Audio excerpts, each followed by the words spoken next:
स्वागत करता हूं। मेरा नाम है आदित्य झा। पहली खबर की ओर चलेंगे। जयपुर से आ रही और बड़ी खबर है। देखिए, पटवारी परीक्षा से जुड़ी बड़ी खबर यह है कि धौलपुर उदयपुर में दो अभ्यर्थियों की जानकारी जो है मिसमैच हुई। दो अभ्यर्थियों की जानकारी मिसमैच होने के बाद वहां पर हड़कंप मच गया। राजस्थान कर्मचारी चयन बोर्ड के अध्यक्ष आलोक राज ने जानकारी दी।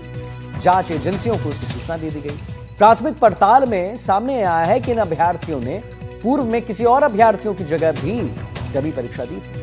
आज की परीक्षा में बैठे हैं करीब 6 लाख अभ्यर्थी। तो पटवारी परीक्षा से जुड़ी बड़ी खबर आ रही है, जहां उदयपुर धौलपुर में दो अभ्यर्थियों की जानकारी मिसमैच हुई। दो अभ्यर्थियों की जानकारी मिसमैच होने से हड़कंप मच गया है। जांच एजेंसियों को बुला लिया गया है। प्राथमिक पड़ताल में सामने आया कि इन अभ्यर्थियों ने पूर्व में किसी और अभ्यर्थियों की जगह दी थी डमी परीक्षा। अब सवाल खड़े हो रहे हैं कि आज की परीक्षा में अगर 6 लाख करीब अभ्यर्थी बैठे हैं तो क्या उसमें डमी अभ्यर्थी भी बैठ गए या नहीं, या उन्हें पकड़ लिया गया? यही दो थे। कई सारे सवाल हैं जो लोगों के मन में और जितने ऑफिसर्स के मन में उनमें चल रहे हैं। सुरक्षा इंतजामों के बीच ये परीक्षा आयोजित हुई। हालांकि कुछ जगह ऐसी सूचनाएं हैं जिनकी पुष्टि होना बाकी है कि किसी तरह की कोई शिकायत मिली है। इस सारे मसले पर बात करने के लिए हमारे साथ राजस्थान कर्मचारी चयन बोर्ड के अध्यक्ष आलोक राज जी हैं। सर, पहली बात तो ये कि जिस तरह की आपने सुरक्षा मेजरमेंट जो अपनाए थे उनका फायदा मिला है। परीक्षा में अभी तक कोई बहुत बड़ी गड़बड़ी की सूचना नहीं है। किस तरह की शिकायतें और किस तरह से परीक्षा संपन्न हुई? देखिए, परीक्षा आज 2 पारियों में हुई है। पहली पारी 9 से 12 बजे और अभी दूसरी पारी 3 से 6 बजे। लगभग 7.25 लाख बच्चों को इस परीक्षा में बैठना था। 6 लाख बच्चों ने परीक्षा दी है। कड़े सुरक्षा इंतजाम थे, खासकर बायोमेट्रिक्स के, फेस स्कैन, फ्रिस्किंग और सीसीटीवी कैमराज, वीडियोग्राफी, तो बहुत सारे इंतजाम थे ताकि इंश्योर कर सकें कि कोई डमी परीक्षा में ना बैठे, कोई पेपर लीक की समस्या ना हो और कोई नकलबाजी ना हो। तो इन सब का इंतजाम था और अभी तक हमको बहुत खुशी है बताने में कि ऐसी कोई भी बड़ी परेशानी नहीं हुई है जिसकी वजह से कोई गड़बड़ी हो या कोई परेशानी हो। 2-1 रिपोर्ट्स मिली हैं जिसमें फेस मिसमैच पाया गया है अभ्यर्थी का, या उसका दूसरे किसी जगह मैच करता है। तो ये जो अभी इनकी जांच की जा रही है, जांच पूरी होने के बाद ही पता लग सकेगा कि वास्तव में वो डमी अभ्यर्थी थे या नहीं थे या क्या था।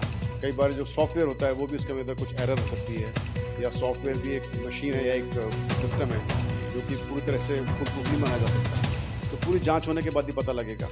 उसके अलावा और ऐसे कोई भी किसी तरह की रिपोर्ट्स नहीं है जिससे कि हमको परेशानी हो या कोई चिंता हो। शिकायतें कहाँ पर आई हैं और किस तरह की कैटेगरी में इनको रखा जा रहा है? बेसिकली जैसे मैंने बताया कि ये फेस मिसमैच की शिकायत है, तो एक शिकायत धौलपुर की तरफ से और एक उदयपुर की तरफ से है।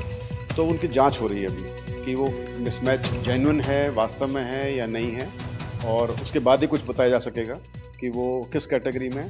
यदि फेस मैच नहीं करता है या बायोमेट्रिक्स मैच नहीं करता तो नेचुरली वो केस डमी का हो जाता है। तो ये हम बाद ही बता पाएंगे जब पूरी जांच हो जाएगी। उसके बाद पुलिस को शिकायत दे दी गई है। वो तो जिला प्रशासन हमेशा इन्फॉर्म ही करता है पुलिस को, ताकि वो उसके अंदर सम्मिलित हो सकें, जांच कर सकें, और तो वो भी इसकी पूछताछ करते हैं।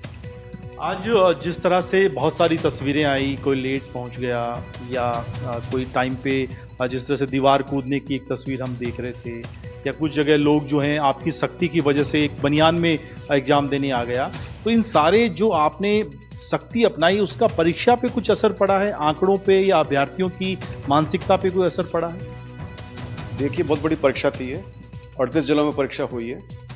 7.25 लाख बच्चों का इंतजाम किया गया था और 6 लाख बच्चे इस परीक्षा को देने आए। तो ये बहुत आम बात है कि इतनी बड़ी परीक्षा इतनी जगह की जाए अक्रॉस द राजस्थान, पूरे स्टेट के अंदर, तो छुटपुट इस तरह की घटना हो सकती है जहाँ पर कि परीक्षार्थी या तो टाइम से ना पहुँचे, फिर वो प्रयास करते किसी न किसी तरह से परीक्षा केंद्र में घुस जाएं। तो ऐसा, लेकिन बहुत ही ऐसे कम नगण्य उनको बोला जाऊँगा ऐसे केसेज हैं जहाँ पर कि ऐसे कुछ हुए, और बहुत ज़्यादा केस ऐसे नहीं हुए बच्चे लेट हुए।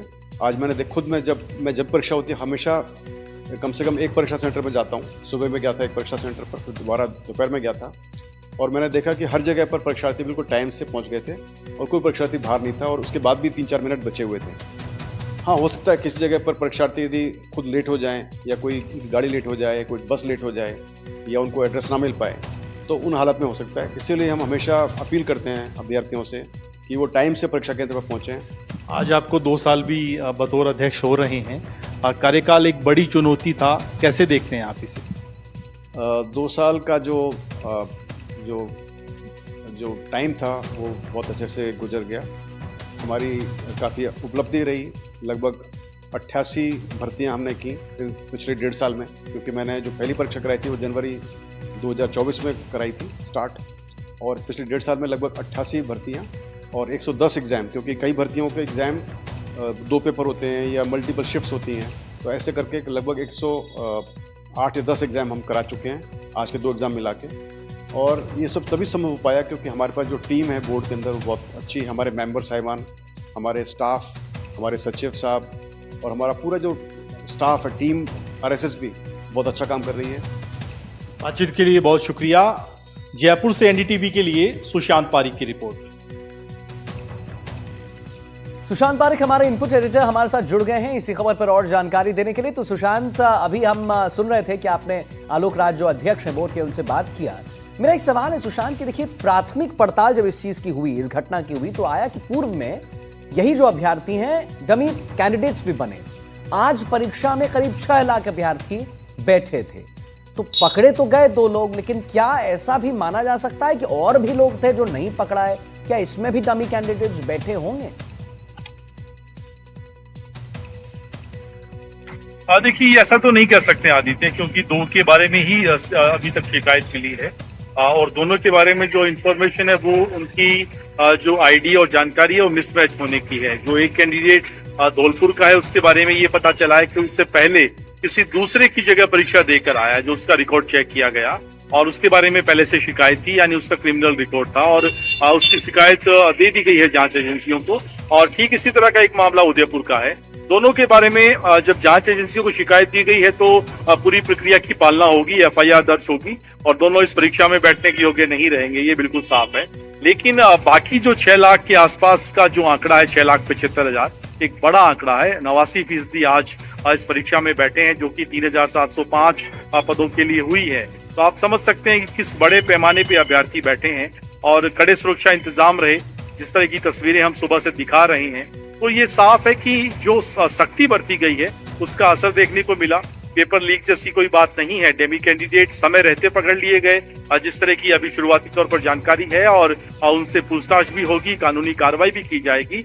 लेकिन राजस्थान में चाहे वो आरपीएससी हो या कर्मचारी चयन बोर्ड हो, दोनों के लिए परीक्षा आयोजित करवाना एक बड़ा चैलेंज है, और हम कह सकते हैं कि आज कर्मचारी चयन बोर्ड इस अग्नि परीक्षा में काफी हद तक पास हुआ है। चलिए ठीक है सुशांत, बहुत बहुत धन्यवाद करेंगे महत्वपूर्ण जानकारी देने के लिए।